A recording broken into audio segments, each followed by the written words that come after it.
নমস্কার। আজকে বলবো বৃহস্পতি গ্রহের গোচর 2026 সালে একটা ভাইটাল হতে চলেছে কিছু রাশির পক্ষে। অর্থনৈতিকভাবে এবং সর্বদিকে একটা উন্নতি দেখা যাচ্ছে। বৃহস্পতি 2রা জুন, এই বছরের 2রা জুন রাত 1:49:30 পর কর্কট রাশিতে গোচর করছে, যেখানে বৃহস্পতি অত্যন্ত শক্তিশালী। এই কর্কট রাশিতে বৃহস্পতি প্রচণ্ড শক্তিশালী একটা ঘর, এবং সেটা চন্দ্রের ঘর। কর্কট রাশির চন্দ্রের মালিক। বৃহস্পতির সাথে চন্দ্রের একটা নিগুড় বন্ধুত্ব আছে। যাদের জন্মছকে বৃহস্পতি চন্দ্র জীবযোগ আছে তাদের তো পোয়াবারও। এবং যে রাশিগুলো বলবো সেই রাশিগুলো অসাধারণ উন্নতি, ফাটকাবাজি, শেয়ার মার্কেট, লটারিতেও টাকা পেয়ে যেতে পারেন। যদিও যদিও যদিও এই ব্যক্তিগত জন্মছকের কিছু লগ্ন এবং রাশির কম্বিনেশনটা একটু প্রফেশনাল অ্যাস্ট্রোলজারকে দেখিয়ে নেবে। তথাপি বলছি, না দেখালেও আপনারা যদি দেখাতে চান না, কিন্তু গেন আছে, এটা বলতে পারি। আপনাদের কিন্তু সর্বদিকে একটা উন্নতি দেখা যাচ্ছে এই 6টা রাশি। আজকে সেটাই আলোচনা করব যে বৃহস্পতি গ্রহ 2রা জুন আপনার মিথুন রাশি থেকে কর্কট রাশিতে গোচর করছে রাত্রি 1:50 ধরে রাখুন। কোন কোন রাশি? প্রথমেই যে আসবে রাশিটা সেটা হচ্ছে মিথুন রাশি। মিথুন রাশির আপনারা খেয়াল রাখবেন, আপনাদের মিথুন রাশি থেকে সপ্তমপতি বৃহস্পতি এবং দশমপতি বৃহস্পতি। সেই সপ্তমপতি বৃহস্পতি আপনার বিবাহপতি, আপনার ব্যবসার প্রতি, সে গিয়ে আপনার দ্বিতীয় স্থান ধন স্থানে ঢুকছে। তাই যাদের এতদিন বিয়ে হচ্ছিল না তাদের বিয়ে হয়ে যেতে পারে। এবং সেই বিয়ে হচ্ছে কি শ্বশুরবাড়ি শক্তিশালী, মানে শ্বশুরবাড়ি অনেক ধনী রিচ ফ্যামিলিতে সে সম্বন্ধ হতে পারে, যেখানে মিথুন রাশিদের জন্য স্পেশালি বলছি। এবং দশমপতি বৃহস্পতি সে গিয়ে দ্বিতীয় ঢুকছে, তার মানে আপনারা একটা নতুন কর্ম পেয়ে যেতে পারেন। বা যারা চাকরি করছেন তাদের বেতন বৃদ্ধি অবশ্যম্ভাবী, তাদের একটা প্রমোশন মিথুন রাশিদের জন্য অপেক্ষা করছে। যদিও দশমে শনি বসে আছে, কিন্তু দশমে শনি বসে থাকা মানে ওইখানে এতদিন যে একটা অতিরিক্ত পরিশ্রম করার ছিল কাজের জন্য মিথুন রাশিদের জন্য, মানে দৈহিক পরিশ্রম করে পয়সা, এটা একটু রিলিফ পাবে। এই কর্কট রাশিতে বৃহস্পতি যখন ঢুকলো, এটা এই ডিসেম্বর অবধি তো দারুণ। তারপরে আবার একটু রেট্রোগেট হয়ে আবার সিংহ রাশিতেও চলে যাচ্ছে, সিংহ রাশি থেকে আবার রেট্রোগেট হয়ে ব্যাক হচ্ছে। আপাতত বলছি আপনাদের জন্য এই 6টা মাস, মানে যাদের এই 6টা রাশির জন্য অসাধারণ। এখান থেকেই আপনাদের একটা নিত্য নতুন একটা কর্মের, যেখান থেকে অর্থনৈতিকভাবে সুবিধা লাভ করবে, মানে অর্থনৈতিকভাবে গেইন করে যাবে। এই মিথুন রাশিদের এই একটা জিনিস আপনাদের খেয়াল রাখুন, বেতন বৃদ্ধি অবশ্যম্ভাবী। সেকেন্ড যে রাশিটা বলবো সেটা হচ্ছে কর্কট রাশি নিজেই। দেখুন, কর্কট রাশি অ্যাকচুয়ালি কর্কট রাশিতে যেহেতু বৃহস্পতির সাথে বন্ধু চন্দ্রের, তাই কর্কট রাশিতে উচ্চস্থ বৃহস্পতি। এই কর্কট রাশির জাতকরাও তাদের কিন্তু ষষ্ঠপতি এবং নবমপতি মাথায় রাখবেন। ষষ্ঠ এবং নবম, এই ষষ্ঠপতি কিন্তু আপনার রোগ এবং ডেলি ওয়ার্ক, চাকরি বাকরির জায়গা। সে যখন রাশিতে ঢুকছে, তো আপনারা যেখানে চাকরি পাচ্ছিলেন না, আপনারা কিন্তু এমন একটা দৈনন্দিন কাজে জড়িত হতে পারবেন যেখান থেকে প্রতিদিনের একটা অর্থের রোজগার আসবে। বা এমন কিছু যেখান থেকে আপনার ভাগ্য খুলে যাবে, মানে ডেলি ওয়ার্কের, মনে করুন ডেলি যারা ব্যবসা করে, দিন আনে দিন খাবি, তাদেরও কথা বলছি। তাদের কিন্তু যারা কর্কট রাশি আছে তাদের কিন্তু যোগাযোগগুলো বেড়ে যাবে। এমন একটা বিজনেসে তারা জড়িয়ে যাবে যেখানে প্রতিদিন রোজগার করে প্রতিদিন যাবে। নয় হোটেল ব্যবসা, যেখানে রেগুলার, বা কোনো ফাস্টফুডের দোকান, রেগুলার যেখান থেকে রোজগার রেগুলার। নবমপতি আপনার বৃহস্পতি, সে গিয়ে কর্কট উচ্চস্থ হচ্ছে। যারা কর্কট রাশিতে যারা পড়াশোনা করছেন, হায়ার এডুকেশন করছেন, তাদের বিদেশ যোগ অবধারিত।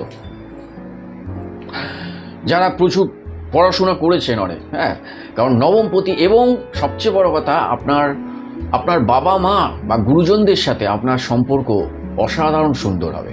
একটা দারুণ বন্ডিং হবে এবং আপনার গুরুজনেরা, গার্জেনরা, বাবা মা থেকে সবাই আপনাকে সহযোগিতা করবে এই কর্কট রাশিকে।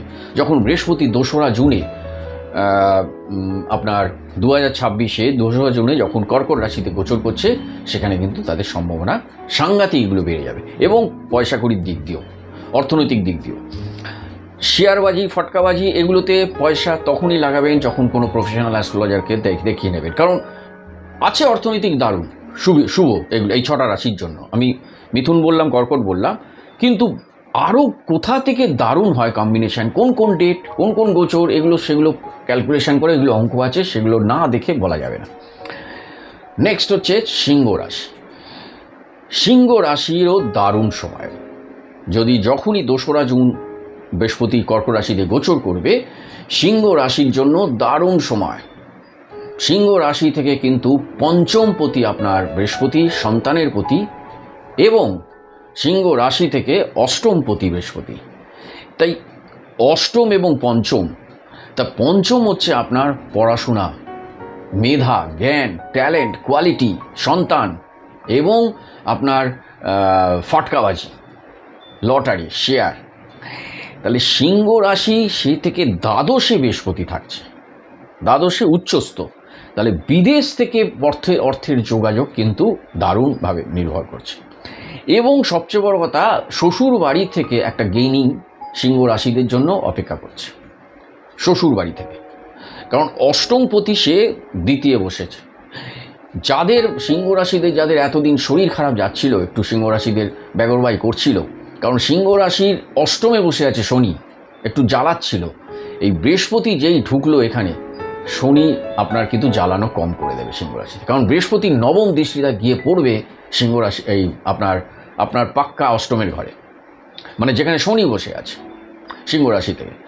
তাই এগুলো আপনারা নিশ্চয়ই দেখে বুঝতে পারছেন। যদি কোনো অসুবিধা হয় আমাকে জিজ্ঞেস করবেন, আপনারা কমেন্টস করুন, আমি বলে দেবো একটা কী কারণে হচ্ছে। আপনি যদি আপনারা আমার হোয়াটসঅ্যাপ করেন, আমার ছকটা পাঠান, জন্ম ছকটা, আমি সেখানে আপনি বিশ্লেষণ করে দেবো কেন। সিংহ রাশি থেকে পঞ্চমপতি, অষ্টমপতি বৃহস্পতি সে গিয়ে আপনার দ্বাদশে 12th কর্কট রাশিতে উচ্চস্থ হচ্ছে। 12th হাউস বিদেশ যোগের ঘর, 12th হাউস আপনার আগে অনেকবার বলেছি বেড প্লেজারের ঘর। 12th হাউস একটা সিক্রেট জিনিস, কিন্তু সেখান থেকে একটা মানে এমন কিছু জিনিস বেরিয়ে যাবে যেখান থেকে আপনি গবেষণা ধর্মী যারা বলছি তো, সিংহ রাশির যারা এমন কিছু কাজ তারা করবে, সিক্রেট কিছু কাজ, যেগুলোতেও সিংহ রাশিরা গেইন হয়ে যাবে। মনে করুন বিদেশেও একটা বিদেশ থেকে গেইন হওয়ার প্রচুর চান্স আছে সিংহ রাশিতে। এবং বিবাহ থেকে সন্তান যদি আপনার থাকে, সে সন্তান এখন কিন্তু দারুণ, আপনার সাথে খুব ভালো বন্ডিং তৈরি হবে তার। যাদের এতদিন সন্তান হচ্ছিল না, তাদের সন্তান আসতে পারে। হ্যাঁ, সন্তান হতে গিয়ে একটু খরচ তাপে হতে পারে, কিন্তু সেটা আন্ডার কন্ট্রোল। বৃহস্পতি ঠিক পয়সা জুগিয়ে যাবে আপনাকে। নেক্সট ধামাকা রাশি হচ্ছে 4 নম্বর কন্যা রাশি। কন্যা রাশি থেকে একাদশ ঘরে বৃহস্পতি ঢুকছে। কন্যা রাশির চতুর্থপতি এবং সপ্তমপতি বৃহস্পতি, সে একাদশে। ফাটাফাটি বললেও মানে শেষ হবে না। কন্যা রাশির যদি ব্যক্তিগত জন্মছক কাউর দারুণ থাকে, এই যে 6টা মাস 2026 এবং 27-এর আপ টু দ্য মার্চ অবধি, সে ভাগ্য বদলে দেবে নিজের। সে তার ভাগ্য বদলে দেবে, কেউ আটকাতে পারবে না কন্যা রাশিকে। কন্যা রাশির চতুর্থপতি ও সপ্তমপতি সুখের কারক, মায়ের স্বাস্থ্য দারুণ, সুখের কারক, বাড়ি গাড়ি সম্পত্তি চতুর্থপতি, এবং সপ্তমপতি বিবাহপতি। বিবাহ চন্দন হলেও দারুণ একটা মানে কোটি ফ্যামিলি, তার শ্বশুর বাড়ি, কোটিপতি, মানে করোড়পতি। এখন 1 কোটিও এখন কোনো ব্যাপার না, অনেকের থাকে, অনেক প্রমোটারদের কোনো সমস্যা না, কিন্তু করোড়পতি আপনার কন্যা রাশিদের শ্বশুর বাড়ি হতে পারে। কন্যা রাশিদের চতুর্থপতি সুখের কারক। এই সময়টা তাদের গাড়ি বাড়ি, নতুন গাড়ি কেনার একটা শুভ সময় কন্যা রাশিতে। পার্টিকুলার কোন সময়টা সেটা একটু ব্যক্তিগত জন্মছক, ওই সময়টাই আপনি দারুণ করলে আরও দারুণ শুভ হয়ে দাঁড়ায়। যাই হোক, এইটা বলছি যে আপনার কন্যা রাশিদের জন্য ফাটাফাটি সময়। আপনার ব্যবসা যারা করছেন, কন্যা রাশি যারা ব্যবসা করেন পার্টনারশিপেও, তারা আপনাকে ঠকাবে না, ঠকাতে পারবে না। বৃহস্পতি ওখানে বসে আছে আপনাকে, বৃহস্পতি ওখান থেকে বসে আপনার সপ্তম ব্যবসার স্থানকে দেখছে। আপনি যে ব্যবসাটা করবেন সেই ব্যবসাটা এই সময় সোনা সোনা ফলবে, সোনা। নেক্সট 4 নম্বর হয়ে গেল। 5 নম্বর হচ্ছে বৃশ্চিক রাশি। বৃশ্চিক রাশিরও দারুণ সময়, কারণ বৃশ্চিক রাশির নবমে বৃহস্পতি উচ্চস্থ হয়ে বসলো। বৃহস্পতির দ্বিতীয় পতি ও পঞ্চম পতি নবমে গিয়ে বসলো, অসাধারণ একটা শক্তিশালী জায়গায়। সবচেয়ে প্রথম হচ্ছে বিদেশ যোগ অবধারিত, পড়াশোনার জন্য বিদেশ যোগ অবধারিত। আপনি যদি বিদেশে গিয়ে অধ্যয়ন করতে, হায়ার স্টাডি নিতে চান, এই সময় পয়সা টয়সা কোথা থেকে সব জোগাড় হয়ে যাবে বৃশ্চিক রাশি, কেউ আটকাতে পারবে না। বৃশ্চিক রাশির দ্বিতীয় পতি ও পঞ্চম পতি, পরিবার, ফ্যামিলি, অসাধারণ বন্ডিং, পরিবারে কোনো ঝগড়াঝাটি ঝামেলা কোনো কিছু নেই বৃশ্চিক রাশিদের। একদম যেন মনে হচ্ছে মানে বাড়িতে ঢুকলেই যেন মনে হচ্ছে আনন্দই আনন্দ পরিবারের প্রতিটা লোকজনের মধ্যে। বৃহস্পতি রাশি পঞ্চম আপনার সন্তান স্থান, যাদের এতদিন সন্তান হচ্ছিল অবধারিত তাদের সন্তান হবে বৃশ্চিক রাশিতে। অ্যাটেম্প করবেন এই 2রা জুন থেকে আপ টু দ্য মার্চ 2027 অবধি সন্তান অবধারিত বৃশ্চিক রাশিতে। যাদের সন্তান আছে তাদের সন্তানের উন্নতি অবধারিত, সেই সন্তানের সাথে সেই বাবা মার অসাধারণ বন্ডিং। বৃশ্চিক রাশি। এবার লাস্ট হচ্ছে মীন রাশি। এই মীন রাশি হচ্ছে নিজে বৃহস্পতির কারক। মীন রাশি, তাহলে মীন রাশির হচ্ছে নিজে একে লগ্নপতি, আর একদিক হচ্ছে দশমপতি, কর্মপতি। সে গিয়ে কোথায় বসছে? পঞ্চমে, উচ্চস্থ সেরা জায়গায়। বৃহস্পতির পঞ্চম স্থান হচ্ছে কারক গ্রহ বৃহস্পতি পঞ্চমে। তো ন্যাচারালি পঞ্চম স্থান বৃহস্পতি জ্ঞানের কারক। বৃহস্পতি আপনাকে অফুরন্ত জ্ঞান দেবে, অফুরন্ত পড়াশোনা দেবে, অফুরন্ত এমন এমন নলেজ দেবে যা অনেকে নেই। বৃহস্পতি ওই সময় মুহূর্তে দেবে আপনাকে। বৃহস্পতি আপনার লগ্নপতি, আপনার শরীর স্বাস্থ্য আর চিন্তা করতে হবে না। আপনার শরীর স্বাস্থ্য এতদিন যে ব্যাগরবাই করছিল, শনি বসে আছে মীন রাশির ঘরে, এই বৃহস্পতি যেই কর্কট রাশিতে ঢুকলো, ওখানে শনিকে যেই দৃষ্টি দিল, নবম দৃষ্টি, আপনার অনেকটাই দেখবেন শরীর স্বাস্থ্য থেকে অনেক জ্বালানো কম পাচ্ছে।